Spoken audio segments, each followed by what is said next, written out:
श्री सिद्ध कुंजिका स्तोत्र। शिव उवाच।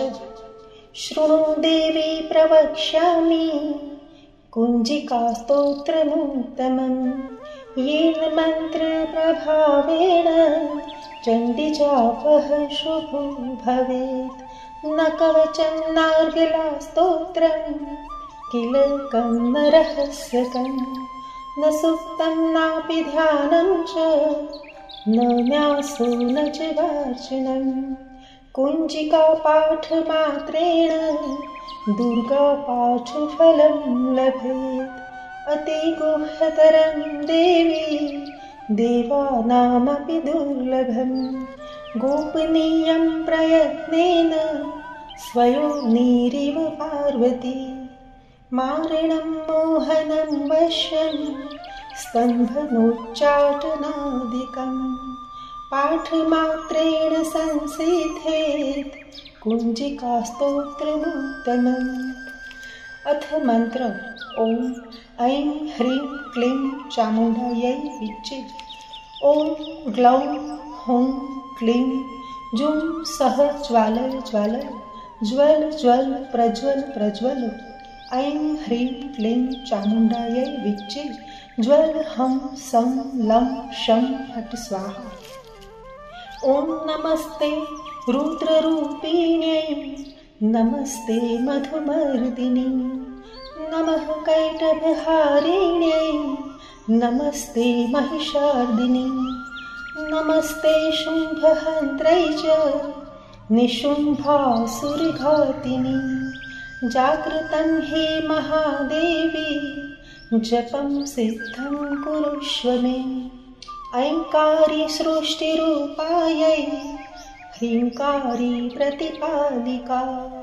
क्लींकारी कामरूपिण्यै बीजरूपे नमोऽस्तु ते।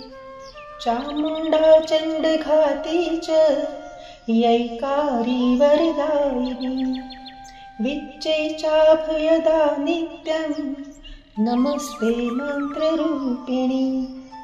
ओम धां धीं धूं धूर्जटे पत्नी वां वीं वुं वागधीश्वरी। ओम क्रां क्रीं क्रूं कालिका देवी। ओम शां शीं शूं मे शुभं कुरु। ओम हुं हुं हुंकाररूपिण्यै ओम जं जं जम्भनादिनी। ओम भ्रां भ्रीं भ्रूं भैरवी भद्रे भवान्यै नमो नमः। ओम अं कं चं टं तं पं यं शं वीं दुं ऐं वीं हं शं। धिजाग्रं धिजाग्रं त्रोट्य त्रोट्य दीप्तं कुरु कुरु स्वाहा। ओम पां पीं पुं पार्वती पूर्णा। ओम खां खीं खुंखेचरी तथा।